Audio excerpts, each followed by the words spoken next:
gozaimasu. So intonate, because we're going to be talking about the vagus nerve today. Shockingly, I know I brought it up, I don't know how many times before, but it connects the head and the heart and the body, and you'll learn more about that. I won't get into too much, but that's why I do the breathing and the crush and sniff at the beginning of the show, because Shakespeare has mints in it.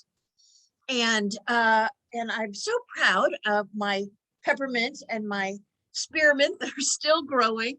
But we have a special guest today. And I realized I had this vibrant blue shirt on, and I thought, well, that's not very Halloweeny. What's Halloweeny? Oh, black. So I went and changed into black. Just do another crush and sniff. Oh, it's so good for you to get those scents and the air moving through your brain and body. Anyway, so I went and changed into black, and for Halloween vibe, and I have a candle going back there. I don't think you can see it. And I have a little pumpkin, and I have mallows and gourds. Where's my other gourd? There it is. Et voila. So we'll just stick those back here, and there we go.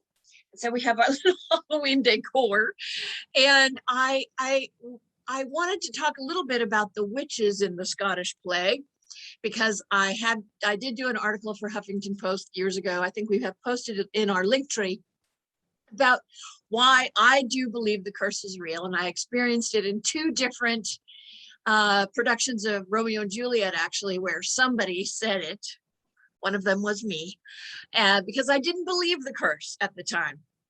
But the curse is real, and something happens when you say it, particularly in a theater.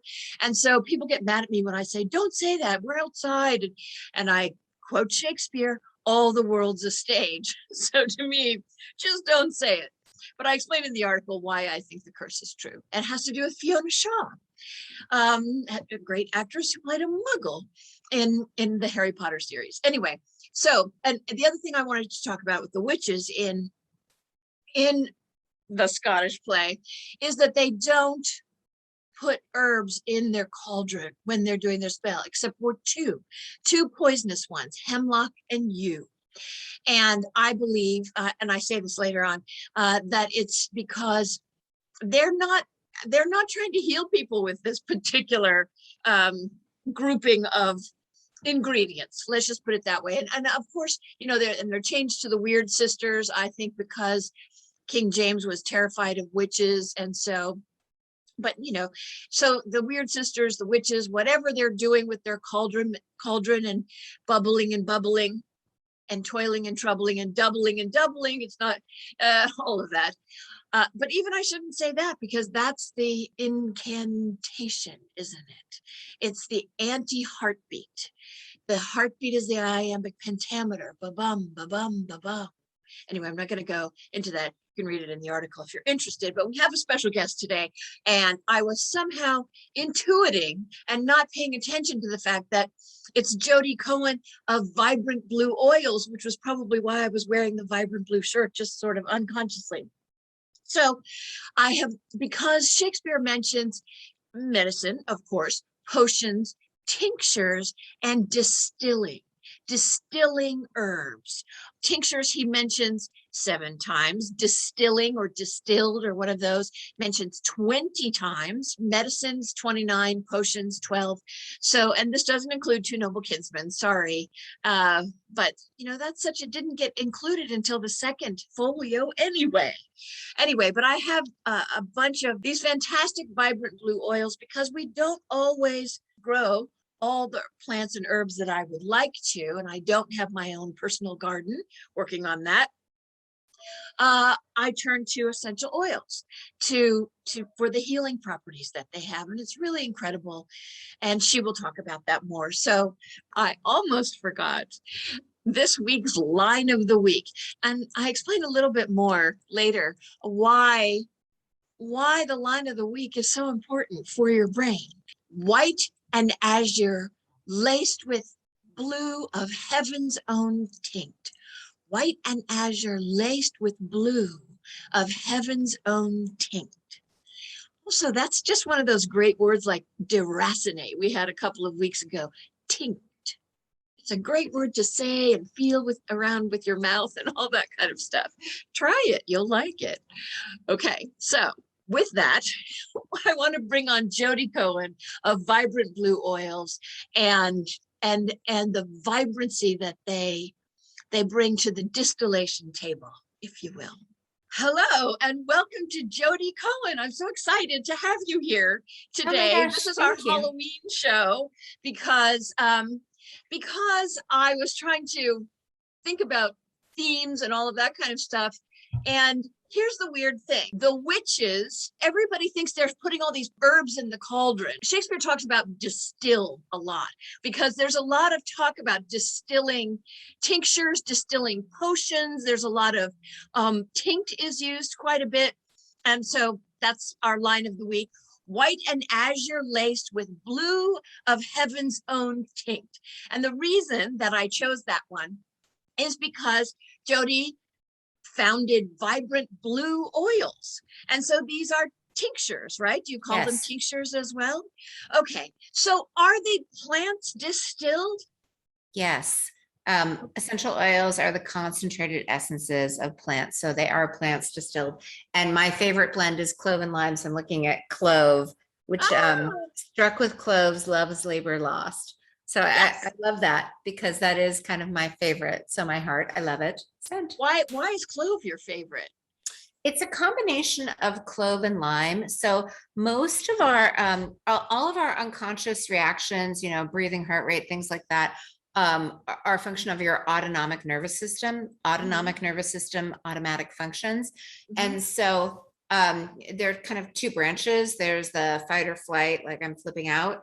And then there is the I feel safe and I can calm down and think through things. Yeah. And think of it like a gear shift, and the toggle between these two states is your vagus nerve. It's the longest nerve in your body, and you can stimulate your vagus nerve with a blend. I like clove and lime because clove is very stimulatory and has other healing properties, and lime has really small molecules. So, it makes it act really quickly because it gets through the skin and stimulates. And so it kind of shifts you out of fright, Halloween, into like calm. It's just a magic gear shift. And that's why I love it. Well, I'm so glad you brought up the vagus nerve because I think, we've been doing the show for over a year and I came across it when I was researching a different herb. And it's just amazing the thing that it connects the heart, the head. I always do this, the heart and the head. I always do them Yeah, backwards. it It's like connects the the head, the head, heart, the the gut. heart, It's the really the body. information highway for everything in the body. Information highway. Oh, I love that. And so, okay, so one of the other reasons I wanted to have you on is because I have a lot of Oh, your vibrant oils. I have some in the car because I was having a lot of problems, especially during the pandemic, honestly, with focus. And so I got focus, I got attention, I got brain focus, attention, oh no, brain boost, focus, yeah. and attention. So I don't know if I'm putting them in the right place. Does it matter where you put it on your It doesn't really matter. I mean, there are certain places like we really do have people put we call it parasympathetic because it stimulates parasympathetic? the parasympathetic right behind the earlobe on the mastroid bone. Because, oh, yay, you can even feel behind your ear, if you're watching or listening, Yeah. that's where the vagus nerve is literally the thickest and the most accessible to the surface. So it's just the easiest to Okay. access it there. But everything else, it's kind of, it works on a variety of levels. So the body, it receives, the remedy no matter how you apply it. I just think that sometimes if you put it in certain places, like the reason frankincense and myrrh are in the Bible and used in prayer is that intention. The plants are your friends. They want to show up and do what will help your body return to balance, and they're really open to suggestion. So the more you are clear about what you're intending them to do, the easier it is for them to execute that. It's kind of like, I live in Seattle and I like to bike, it's a hilly city, right? So if you're Mhm. trying to go uphill and you're stuck in the highest gear, it's harder. If you downshift, it just makes it easier.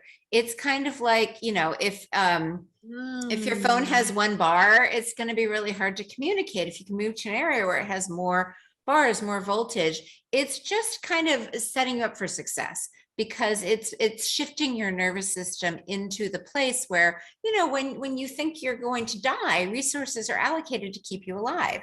And so certain things are shut off, like actually your focus. It's called selective attention. One of the things when you're in fight or flight, your pupils, the black part of your eyes, actually change. They get really big, like saucers, so they can take in more light and allow you to make those really quick decisions. Do I run dare? Do I like try to punch him in the nose? You know, what am I going to do to survive this moment? So Right. bigger decisions like, what do I want for dinner? What am I going to do about this situation in my life? You really can't take in all the variables for that because you're just focused on survival. So one of my parent coaches, when my kids were little, they used to say, connect before you correct. And they would say, you know, if you're in the sandbox and your kid threw sand, look at their eyes. Their pupils are like saucers. You can't tell them don't throw sand there. You scoop them up, you move them to a different area of the playground, you kind of cuddle, you connect, you watch their pupils shrink up. And then you say like, hey, this is a friendly place. If we can't be friendly, we can't be here, you know, and then they can hear you, they can take it in, and then they go back in the sandbox and they, you know, don't cause trouble. And so I was curious, what got you into, or how long have you been doing this with Vibrant Blue? I started the company in 2012, but I've been obsessed with plants. You know, I grew up in Seattle. I was born at the end of 1968. So Seattle was a different world back then. And, you know, I lived in forests and I would walk around. In fact, this is kind of funny. My best friend, because of the way the roads were set up, it took 20 minutes to drive from my house to her house. But if we walked through the woods, it took 5 minutes. So we would walk back and forth through the woods starting in like first grade, you know, and we'd like make up little rituals. And, you know, I always knew that if you got a nettle, you just took the pine and you rubbed it on your arm. My dad was an Eagle Scout, so he loved walking through the woods and talking about all the trees. So I had been in this world since birth. So you were kind of steeped in it. Yeah, yeah. And so you did forest bathing before it was called forest bathing. Yeah, and I just knew, and I was a long distance runner, and I always liked trail running. Yeah, I had always kind of been in that space. And then the reason I got into oils, you know, I'm the mother of two. My second child was harder than my first, and I just thought I hadn't mastered parenting yet. And then one day we were actually at a picnic in the woods, and a friend noticed that his personality changed after he ate something and said, you know, my brother was on Ritalin his whole life, and it turned out he was just allergic to weird foods. You should take him to a nutritionist. And I thought, that's easy. I've done everything else. Why not? Oh my God, yeah. And we took him to a nutritionist, and his personality changed overnight. And I thought, that's so crazy. I have spent like thousands of dollars. I've taken every parenting class. You know, our cue used to be like, look at my nose. And he couldn't, he was all over the place. And then when we changed his diet, what mom, you know, like boom. So I went back and studied nutrition and learned a lot about physiology and just thought that was so fascinating. And then my other shoe dropped. My husband at the time was severely depressed, and it got to the point where I thought he might die on my watch. So we moved him into a residential treatment facility. And once I knew it wasn't, you know, like I didn't have to be on all the time to save him, I kind of collapsed. And the kids were 5 and 7. You know, I had a job, I was class parent, had all these responsibilities, and I couldn't get out of bed. I'd get up with them, make them breakfast, pack their lunch, take them to school, come home, crawl back in bed, and set the alarm for pickup. And I knew enough about what should be helping, but nothing was really working. And so a friend that I had helped with a fundraiser came by with a big box of oils and said, these are going to help you. You've been so high stress, which means chronic inflammation, gut inflammation, that nothing you're ingesting is actually getting into your system. Oils, you know, you can inhale them because they have really small molecules. They get into the brain that way. You can topically apply them. This will work better. And I thought, you know, why not? I'll try it. And I had learned, yeah, you know, in Seattle, Bastyr, there are a lot of natural health practitioners.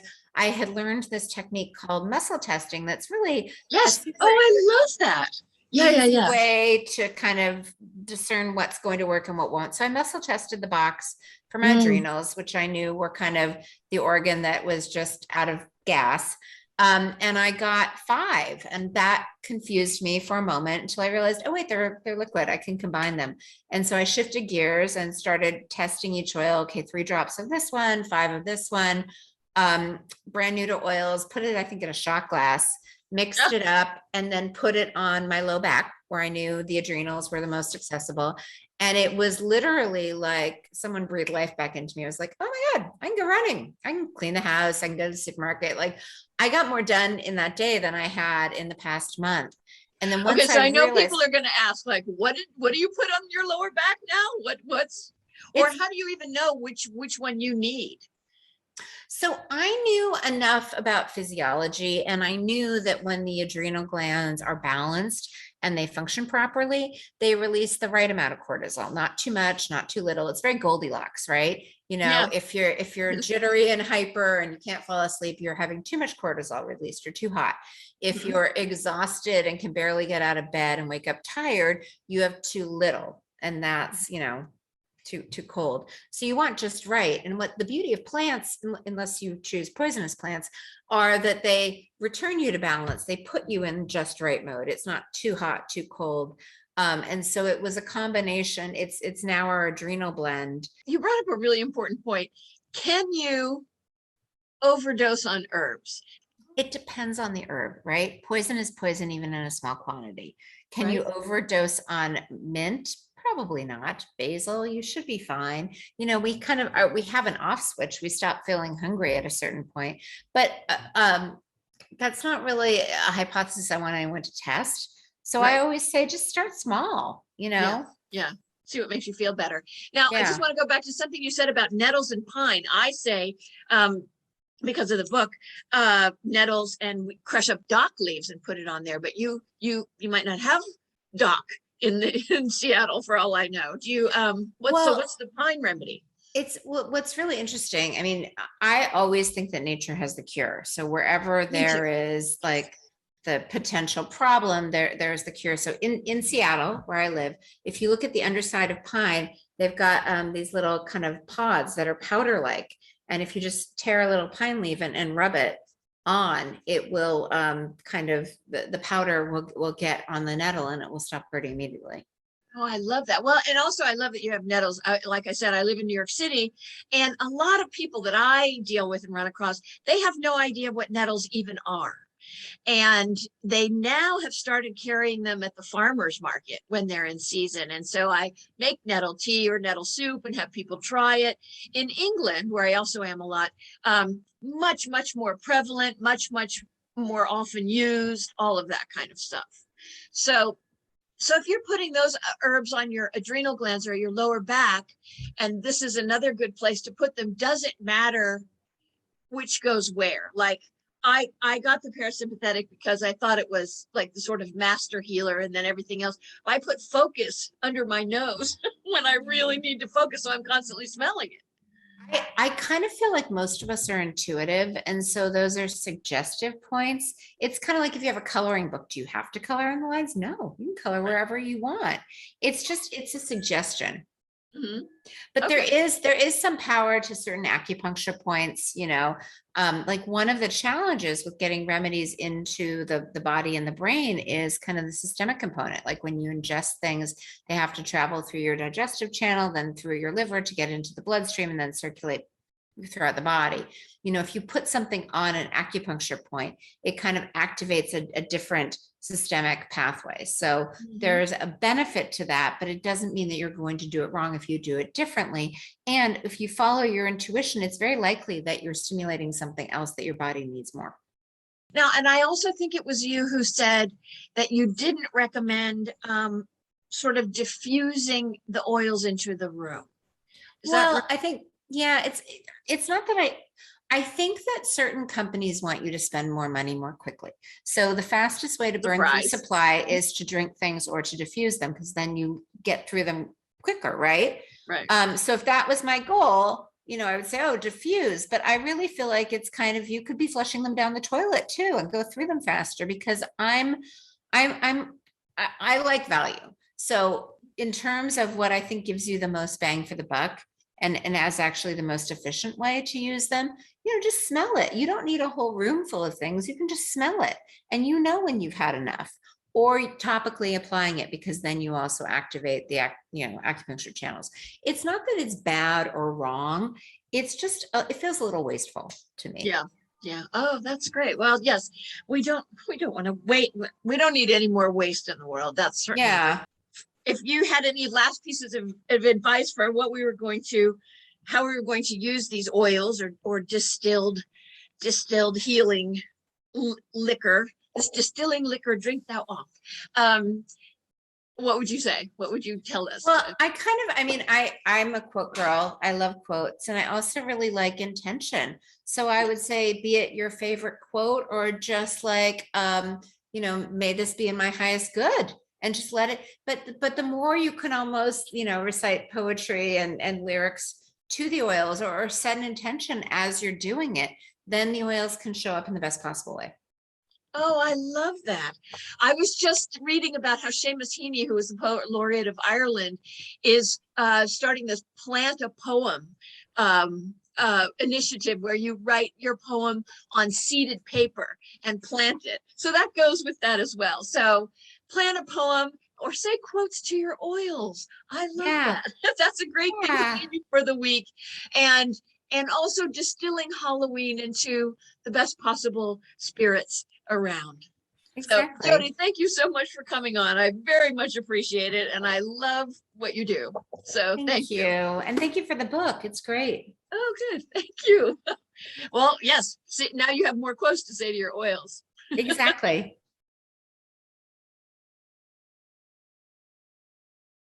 This is our Halloween show for you. I will be back at some time in the ethers of today doing the cards live. I don't know from where or when, but I will be doing them. And I may or may not be in the same black shirt. And I always say with the cards, and I'll say this too, it doesn't matter that it's the Halloween show. You hear this information when you need to hear this information.